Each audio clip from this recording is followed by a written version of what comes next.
High, আমি মানসী। একেই ছুটির দিন, তার উপর আবার সকাল থেকেই বৃষ্টি। কার না ভালো লাগে বলুন তো একটু ভালো-মন্দ খেতে? আমিও ঠিক করলাম আজকে চিলি চিকেন আর ফ্রাইড রাইস করব। চিলি চিকেনের জন্য মাংসটাকে আগে থেকেই আদা, রসুন, কর্নফ্লাওয়ার, ডিম, গোলমরিচ দিয়ে ম্যারিনেট করে রেখে দিয়েছিলাম। সসটা আগে থেকেই রেডি করে রেখেছিলাম সোয়া সস, টমেটো সস এবং চিলি সস দিয়ে।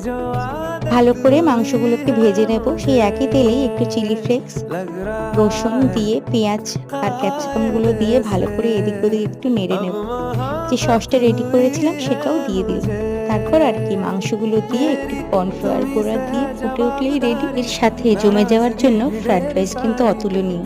আর ফ্রাইড রাইসটি কিন্তু আজকে পুরোপুরি ভারী আতপ চালে হয়েছিল। দুটো টেস্টই দুর্দান্ত হয়েছিল। আপনারা ট্রাই করে দেখতে পারেন। দিনটা এইভাবেই কেটে গেল। আর কি, আজকের মতো শেষ। টাটা।